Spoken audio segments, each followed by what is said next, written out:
So,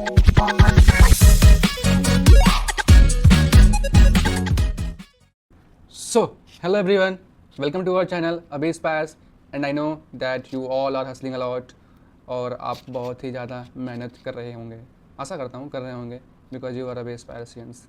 तो लाजमी सी बात है दैट मेहनत तो रुकनी नहीं चाहिए, आइदर वो किसी फील्ड में हो। मैं ये नहीं कहता कि आप पढ़ाई में ही मेहनत करो, नहीं, आप एक डोमेन चुनो, आप एक अपना पैसन देखो, चुनो और उसमें जी जान से लग जाओ। समझे बात को? लिटरली यार, हमें अपना पैसन फॉलो करना आना चाहिए। बहुत से लोग कर क्यों नहीं पाते? The reason being is that कि they have the society pressure, they have the family pressure, they have the we can say that the like they literally fight with their inner mind inside what they are thinking about that. They literally have no idea about that. But हमें वो चीज़ नहीं करनी, हमें सब चीज़ करनी है and we have to give every sort to the try that we will do. Like if I will take my example, so I have a lot of things to do, like job, then after singing, then after I record my content creation video like I'm just doing right now in front of you all guys, and after that writing poetry or verse, and after that I have to also prepare myself for my upcoming exam, that is BTC exam. So I have no time for any sorry, I have no time for anything, but still I'm doing that thing. So just think how important is to indulge every seconds of your time for your own well-being, for your own improvement. That is self-improvement. You have to think on that perspective. Otherwise, जैसे 25 आया, 25 जाने वाला है, 26 आएगा, 26 जाएगा, 27 आएगा, 27 चला जाएगा और आप वहीं के वहीं रह जाएंगे। ठीक है, तो ये रही आज की बात। तो टॉपिक पे वापस आते हैं। पता है आज का टॉपिक क्या है? आज का टॉपिक ऐसा है भाई कि अगर मैं बताने पे आ जाऊँ तो आपके रोंगटे खड़े हो जाएंगे। So please fasten your seat belt. और I think you all are much aware about the mentality name, that is Mamba mentality. कभी ना कभी तो सुना होगा, अगर नहीं सुना है तो फिर आप शायद ऐसा है कि आप सेल्फ इंप्रूवमेंट जर्नी को फॉलो करते नहीं हो, या उसकी वीडियोज़ नहीं देखते हो, या फिर उतने ज़्यादा उसमें इंडल्ज नहीं हो काइंड ऑफ। लेकिन अगर आप थोड़ा बहुत भी एक्सप्लोर किए होंगे कभी भी हिस्ट्री में, तो you are much aware about the name that is Mamba mentality. पता है ये नेम कहाँ से आया? इससे पहले बताते हैं कि इसमें होता क्या है। मेम्बा मेंटेलिटी मतलब होता है कि अपने गोल के लिए पागल, अपने ड्रीम के लिए पागल भाई, आगे पीछे कुछ नहीं। जैसे मैं वीडियो रिकॉर्ड कर रहा हूँ तो बगल में क्या हो रहा है, फ़ोन आया, कौन दरवाज़ा लॉक किया, कौन दरवाजे से अंदर आया, कौन दरवाजे से बाहर गया, कौन वहाँ पे कुछ भी कर रहा है, फ़र्क ही नहीं पड़ता दोस्त, फ़र्क ही नहीं पड़ता। This is what I'm trying to say you here, that Memba mentality means you and your goal. That's it. That's it. Nothing much about that. Nothing more than that. So, चलिए आपको कहानी में लग चलते हैं। So, Memba mentality पता है, एक लड़का था, वो I know that is foreigner country, जो वो लड़का था वो फॉरेन कंट्री का था, ठीक है। तो वो जो लड़का है वो फॉरेन कंट्री का है, ठीक है। ठीक है, तो उसी के नाम पे ये मेंटेलिटी बनी है। And that boy name is Kobe Bryant, the legendary basketball player. अगर आपको पता नहीं है तो you can search in the Google, that is who is Kobe Bryant, and the first name you will see that is Mamba mentality. भाई उसके नाम पे उसने कंपनी खड़ी कर दी है, उसके नाम पे उसने अपना एक ब्रांड बना दिया है, मेम्बा, ब्लैक मेम्बा लीग चलाता है भाई वो। लेकिन हाँ, शॉकिंग पार्ट ये है कि he is no more in this world, क्योंकि उसने 2020 में आखिरी सांसें ली थी। तो उसके बारे में बताते हैं क्या था। उसके पापा प्लेयर थे बास्केटबॉल के, उसके पापा प्लेयर थे, ठीक है। सो जब वो पैदा हुआ कोबे ब्रायंट, तो धीरे धीरे होता है ना कि घर में एक डॉक्टर है तो फिर अगला भी डॉक्टर बनेगा, फिर उसका अगला भी डॉक्टर बनेगा, ऐसा होता है ना। तो यही होता था, तो वो भी डॉक्टर बन रहा, मतलब सॉरी, वो भी बास्केटबॉल खेलना शुरू कर दिया। लेकिन वी ऑल नो दैट उसके पापा तो कुछ नहीं कर पाए, लेकिन हाँ बेटे के पास जिम्मेदारी थी करने की, तो उसने किया। जब वो क्लास 10 में था, वो जो लड़का था, तो वो लेजेंडरी फुटबॉल प्लेयर, सॉरी यार मैं फुटबॉल बाबा क्यों बोल रहा हूँ, वो लेजेंडरी बास्केटबॉल प्लेयर को भी टक्कर दे रहा था। आई नो उस टाइम पे वो हरा तो नहीं पाएगा, हाँ, लेकिन टक्कर दे रहा था। लेकिन जब उसका एनुअल एग्जाम आया 10th का, तो एक बार उसकी भिड़त एक हाई प्रोफेशनल प्लेयर से हो गई थी और उसने उसको हरा भी दिया उस टाइम पे। और वो लड़का ऐसा था कि वो खेल में तो अच्छा था ही, पढ़ाई में भी उसके 1080 CAT स्कोर आए थे उस टाइम पे। वहाँ पे CAT चलता है स्कोर के पैरामीटर में, तो वो भी वहाँ पे टॉप किया था अपना स्कूल, हाई स्कूल। तो ये था। और उसके बाद फिर सबसे बड़ी बात पता है क्या मेंबा मेंटेलिटी में होती है कि आपका ग्रिट होना चाहिए, रेजिलियंस होना चाहिए, पैशन होना चाहिए उस चीज़ के लिए। तो एक कहानी बहुत ही अजीब है, मतलब कह सकते हैं इंटरेस्टिंग है कि वो उसका नाम कोबे क्यों पड़ा, कोबे ब्रांड उसका नाम क्यों पड़ा। सो जो उसके पापा थे, I am not much aware about the name of his father. So उसके जो पापा थे और उसकी जो मम्मी थी वो गए थे एक बार जापान गए थे कुछ खाने के लिए। सो वहाँ पे वो जापानीज बीफ होता है, तो वहाँ पे लोग बीफ खाते हैं। तो वो जापानीज बीफ का नाम कोबे था, जापानीज कोबे नाम से वो बीफ थी। तो उनको वो डिश इतना पसंद आया, उनको वो डिश इतना ज़्यादा पसंद आ गया कि उन्होंने अपने बेटे का नाम ही कोबे रख दिया। और वो कोबे एक दिन चल के देख लो क्या कर दिया।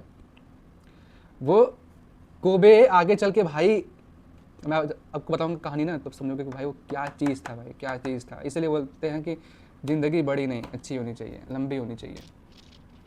सो तो ऐसा था। उसके बाद फिर हाई स्कूल पास हो गया, तो धीरे धीरे भाई वो लिटरली 60 गोल मारता था एक मैच में, 60 गोल, जहाँ पे हम 6 नहीं मार पाएंगे, हम 6 नहीं मार पाएंगे, वो 60 गोल मारता था। और ऐसा नहीं कि टाइम ड्यूरेशन सबके लिए अलग अलग होता है, नहीं भाई, सबके लिए इक्वल टाइम होता है बास्केटबॉल का, ठीक है। तो ऐसा भी नहीं है कि मतलब उसको ज़्यादा टाइम मिलता था इसलिए वो ज़्यादा गोल मारता था, नहीं, ऐसा कुछ नहीं है, ठीक है। ये सबकी मेंटेलिटी होती है। एक बार ऐसे खेलते खेलते खेलते खेलते हुआ क्या कि किसी कोच ने उसको देख लिया था कि खेल रहा है ऐसे। तो फिर तो फिर पता है उन्होंने क्या सोचा, उन्होंने सोचा कि इसको तो अपनी टीम में लेना है। फिर अपनी टीम में लिया, फिर वो उसने वहाँ पे तहलका मचा दिया, तहलका मचा दिया, तहलका। लिटरली वो वहाँ पे पागल कर दिया था सबको। ये तो था मेंबा मेंटेलिटी के पहले का कोबे ब्रायंट, ठीक है, वो तो आग लगा ही रहा था। लेकिन एक टाइम आया जब उसने सोचा कि नहीं, इतने से कुछ नहीं होगा।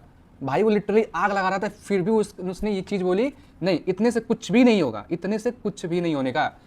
सो वो एक बार मूवी देख रहा था, कोई ब्लैक लाइक माम्बा नाम का कोई मूवी देख रहा था, और उसमें एक सांप था, पैंथर, और शायद मेंबा भी सांप होता है। तो उसने उसको देखा, तो देखा कि भाई मेंबा के सामने कोई भी आ रहा है, हार जा रहा है। मतलब लिटरली मेंबा ऐसे चुटकी बजाते सबको निकल जा रहा है, मतलब वो बाप है वो मेंबा। समझ में आ रही है बात। वो उसने देखा कि मेंबा बाप है, तो फिर सोचा कि मैं क्यों नहीं। फिर तभी से उसने अपना नाम कर दिया ब्लैक मेंबा, ब्लैक मेंबा। समझ में आ रही है। तो उसने ब्लैक मेंबा रखा क्यों, क्योंकि जब वो ब्लैक मेंबा अपने आप को बुलाने लगा ना, तो उसके अंदर एक ऐसा होता है ना कि वो उस जोन में घुस गया, वो जोन डीन हो गया उस चीज के लिए कि अब तो वो ब्लैक मेंबा ही है। अब तो बेटा कोई नहीं है, चाहे कोई लेजेंडरी फुटबॉल प्लेयर हो, बास्केटबॉल प्लेयर हो, कोई भी हो, आई थिंक वो लेब्रॉन जेम्स ही क्यों ना हो, सब उसके सामने छोटे हैं, सब उसके सामने छोटे हैं। और वो एक करता भी था, लिटरली लोग उसको देख के पागल हो गए थे, भाई ये क्या कर रहा है, ये तो दुनिया खत्म कर देगा ऐसे खेलेगा तो, मतलब कौन खेलेगा इसके साथ, 60 गोल अकेले मार रहा है भाई, आदमी एक हैवान है। तो फिर यही हुआ। इसलिए आप लोग भी कभी देखे होंगे कि अगर आप कोई काम करते हो तो आपका कुछ एक लकी चीज़ होता है कि हाँ आप चीज़ अगर ये पहन लिया तो फिर ठीक। जैसे मैं अभी क्या हूँ, मैं अभी अपने चेयर और टेबल पे हूँ, तो मुझे पता है कि अगर मैं यहाँ पे हूँ तो मुझे वीडियो बनानी ही बनानी है। उसी तरह वो जब उसे ब्लैक मैम्बा बोला जाता था ना, उसका मतलब यह है कि वो अब मैम्बा ही है और वो किसी को नहीं छोड़ेगा, और छोड़ता भी नहीं था भाई, लिटरली वो छोड़ता भी नहीं था यार, वो सबको खत्म कर दिया। लिटरली वो पूरी टीम पागल हो गई थी, वहाँ पे उसके टीममेट्स स्कोर नहीं कर रहे थे, वही अकेले स्कोर करा जा रहा है यार। ऐसा हाल था ब्लैक मैम्बा का। एक बार उससे पूछा गया इंटरव्यू में, पता है वो 2-0 से आगे चल रहा था, ठीक है, किसी टीम के खिलाफ। तो उससे जब पूछा गया इंटरव्यू में, why you are so sad bro, like you must be happy ना, like you are leading from 2-0। बोलते हैं व्हाट्स, तो उसने पता है क्या दिया रिप्लाई में, मतलब what is the reason of being me happy. तो बोला कि, तो उसने जो रिपोर्टर था उसने बोला कि यार यू आर लीडिंग फ्रॉम 2-0। बोलता no, job is not done, job is not done bro, job is not finished. उसने उसकी यही लाइन थी। तो यार अपने अंदर ये ग्रिट क्यों नहीं लाते हो, अपने अंदर ये ग्रिट क्यों नहीं लाते हो पैशन के लिए, पागल हो जाओ भाई। भाई मैं तो बोल रहा कि अगर दिन के 24 घंटे है ना, तो भाई काम कर, 18 घंटे काम कर, 18 घंटे काम कर, ठीक है, सोना 6 घंटे सो जा, और कुछ करने की ज़रूरत नहीं है, बस अपने गोल के लिए पागल हो जाओ। आपका बस गोल हो और आप हो, तभी आप कुछ कर पाओगे। अगर वो ब्लैक माम्बा नहीं बनता है एक दिन ना, तो वो आज मैं आप उसकी कहानी आपके सामने नहीं रख रहा होता, इसलिए भाई जो लोग हटते हैं लीग से ना वही कुछ अलग करते हैं, वरना जो ये लोग लूप में फंसते हैं ना, ये भी कर ले वो भी कर ले, नहीं होता। आपको अपने गोल के लिए फोकस्ड होना पड़ेगा, because we have no time. उसके पास तो टाइम था और यू नो वो 2020 में मर गया भाई, 2020 में, लिटरली सैड।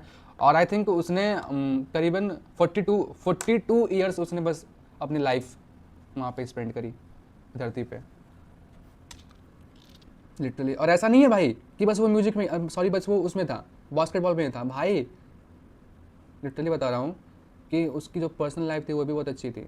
पढ़ाई में तो अच्छा था ही, बास्केटबॉल में तो A1 था, उसका तो कोई मुकाबला ही नहीं हो, तो वहाँ पे आगे लगा रहा है, छोड़ दो। उसकी पर्सनल लाइफ, वो स्मार्ट था, दिखने में अच्छा था, सब कुछ अच्छा था, उसका पर्सनालिटी अच्छा था, तो उसको तो जो लड़कियाँ होती हैं वो उससे अट्रैक्ट होती थी। तो उसके बहुत सारे अफेयर्स भी थे उस टाइम पे, तो वो उनमें भी आ गया था। एक बार उसने एक सिंगर को डेट करा था, सिंगर वहाँ की बहुत ही फेमस सिंगर थी, वो कोबे ब्रायंट से अट्रैक्ट हुई थी। तो शायद आई थिंक उसके बाद आगे चल के दोनों की शादी भी हो जाती है, बट उनके फैमिली में कुछ डिस्प्यूट होता है, इशू होता है, बिकॉज उनके जो पापा थे वो चाहते नहीं थे कोबे ब्रायंट के कि वो उससे शादी करे, चाहते थे कि कोई अफ्रीकन से शादी करे कोबे ब्रायंट। बट हाँ, कोबे ब्रायंट ने किया, और बाद में लास्ट तक ऐसा हुआ कि उसके पापा उससे कभी भी खुश नहीं रहे, कोबे ब्रायंट से। and this needs to be changed, yeah.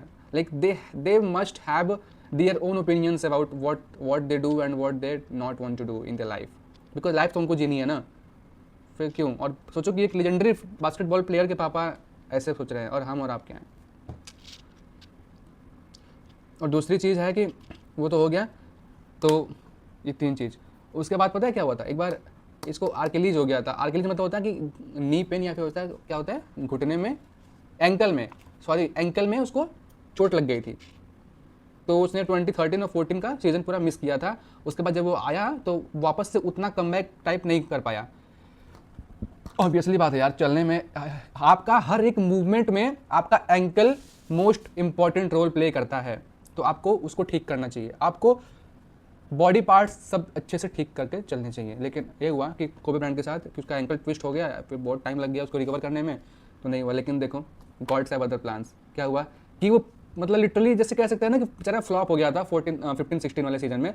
लेकिन जब उसने बोल दिया कि नहीं, मेरा 16 जो है 2016 मेरा लास्ट मैच होगा, इस ईयर मेरा लास्ट मैच होगा, तो उसको देखने के लिए पूरी स्टेडियम फुल हो गई थी। यहाँ तक कि उस टाइम जो टिकट थी वो 20 हज़ार, और वहाँ की जो करेंसी होती है आई डोंट नो, उसमें बिक रही थी, और वो बहुत ही बड़ा अमाउंट है। तो जब हुआ तो सबको लगा कि यार कोबे ब्रायंट तो अब मतलब आउट ऑफ फॉर्म चल रहा है, मतलब आउट ऑफ फॉर्म भी किससे कहते हैं, वो 10 गोल मार रहा, जो 10 गोल मार रहा है उसको बोल रहे हैं आउट ऑफ फॉर्म चल रहा है। भाई वो किसी का सपना होगा, वही होता है ना, जैसे कोहली 3 साल तक आउट ऑफ फॉर्म था कैसे था, वो 50 तो मार रहा था ना। बहुत लोगों का सपना होगा कि मैं जाऊँगा इंटरनेशनल में 50 मारूँ, लेकिन वो मार रहा था, फिर भी लोग बोले आउट ऑफ फॉर्म। इसलिए अपना स्टैंडर्ड इतना बड़ा सेट कर दो भाई कि लोग बोले कि अगर तुम अपने लो में भी हो तो बोले आउट ऑफ फॉर्म चल रहा है, आउट ऑफ फॉर्म चल रहा है भाई। अगर तुम मतलब नॉर्मल सा भी तुम अगर परफॉर्म कर रहे हो तो लोग बोले आउट ऑफ फॉर्म चल रहा है। तो वही हुआ, मैं अपने आप को चाहता हूँ कि मैं अपने आप को इतना बनाऊँ, इतना बड़ा बनाऊँ अपने आप को कि लोग बोले, अगर मैं कभी भी लो फील कर, अगर मैं कभी भी ऐसा है ना कि मुझे लग रहा है कि अरे यार ठीक है थोड़ा अच्छा नहीं चल रहा है, तो लोग बोले, मैं भले सेटिस्फाइड हूँ, लेकिन लोग बोले नहीं यार ये इसका बेस्ट नहीं है, यार ये इसका बेस्ट है ही नहीं। अभी मैं पोइट्री का एग्जाम्पल लेता हूँ। मैंने जैसे देखिए, अब मैं पोइट्री करते करते एक ऐसे लेवल पे पहुंचा हूँ जहाँ पे अगर मैं पोइट्री कर भी देता हूँ तो लोग सोचते हैं अरे ये तो नॉर्मल सा बात है, इसके लिए तो ज़्यादा कुछ हाइप नहीं क्रिएट करते हैं।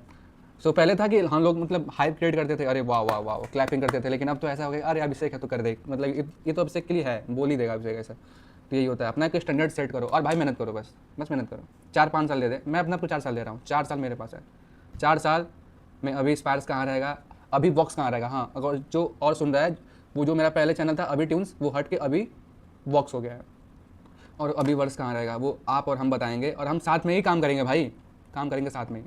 तो बताते हैं कहानी लास्ट मैच के कोबे ब्रायंट के। तो ऐसा था, खेल रहा था, और लास्ट के लैप में ऐसा था ना, लास्ट के 2 मिनट में 6 पॉइंट से अपोनेंट लीड कर रही थी, 6 पॉइंट से अपोनेंट लीड कर रही थी, और उस मैच में कोबे ब्रायंट ने 47 गोल मार दिए थे।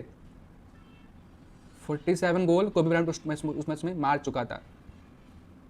उसके बाद सोचो, कोबे ब्रायंट 3D मारता है, 3 गोल हो जाते हैं, अब वो बस 2 पॉइंट से पीछे है। फिर एक 1D मारता है, अब 1 पॉइंट से पीछे है। फिर क्या हुआ, लास्ट के 30 सेकंड्स में क्या हुआ कि जो ओपोनेंट था वो एक लैप लेता है, लेकिन वो फेल हो जाता है। फिर बाद में कोबे ब्रायंट पता है क्या करता है, 3D मारता है, और उसने उस मैच में 61 गोल मारे थे, और वहीं पर उसने गेम खत्म कर दिया। फिर बाद में उसने इमोशनल रिटायरमेंट दे करके खत्म कर दिया। तो फिर ये थी कहानी कोबे ब्रांड की, द मैम्बा मेंटेलिटी। और हमें भी वो बनानी है, हम हैं, बस गोल है, बस दैट्स इट।